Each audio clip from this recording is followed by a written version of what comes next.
నమస్తే మాస్. రీసెంట్గా Iran and Israel ఇష్యూలో భాగంగా అమెరికా ఒక స్పెషల్ ఆపరేషన్ లాంచ్ చేసింది మా. అదే operation mid night hammer. So దీని గురించి తెలుసుకునే ముందు మీరు కొత్తవారైతే మన ఛానల్ని లైక్ అండ్ సబ్స్క్రైబ్ చేయండి మా. డైలీ మంచి అప్డేట్స్ వస్తూ ఉంటాయి.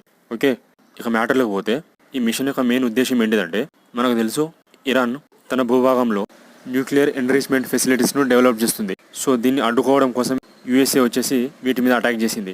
ఇప్పుడు ఈ అటాక్లో గురైన న్యూక్లియర్ ఎన్రిచ్మెంట్ ఫెసిలిటీస్ ఏంటి అంటే ఇస్ఫహాన్, ఫోర్దో అండ్ నటాంజ్. అండ్ ఈ ఆపరేషన్కి మిడ్ నైట్ హ్యామర్ ఎందుకు పెట్టిల్లంటే, ఇది జరిగిన టైం వచ్చేసి శుక్ర శనివారాల్లో నైట్ టైం జరిగిందన్నమాట. ఏకధాటిగా 18 గంటలు.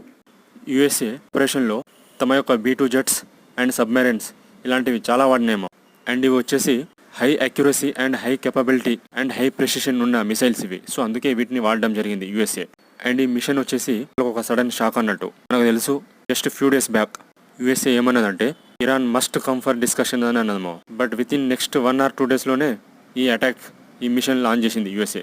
సో అందుకనే ఇది ఒక కైండ్ ఆఫ్ సడన్ షాక్ అన్నట్టు ప్రపంచ దేశాలకు. సో ఈ మిషన్కు రెస్పాన్స్గా ఇరాక్ అండ్ ఇలా కొన్ని దేశాల్లో ఉన్న యుఎస్ఏ యొక్క ఎయిర్ బేసెస్ మీద అటాక్ చేసింది. అండ్ మా సావర్నిటీ మీద ఏ దేశానికి కానీ ఎంత పెద్దదైనా సరే అది అటాక్ చేసే హక్కు లేదని ఇరాన్ గట్టిగా నొక్కి చెప్పింది మా. సో ఇదంతా చూస్తుంటే మిడిల్ ఈస్ట్లో కైండ్ ఆఫ్ యుద్ధ వాతావరణం అవ్వబడుతున్నది. అండ్ ఈ ఓవరాల్ ఇష్యూ మీద మన ఇండియా ఎలా రెస్పాండ్ అవుతుందో చూడాలి. మరి మీ అభిప్రాయం ఎలా ఉందో కూడా కింద కామెంట్లో చెప్పండి మా. Okay, thank you. జై హింద్.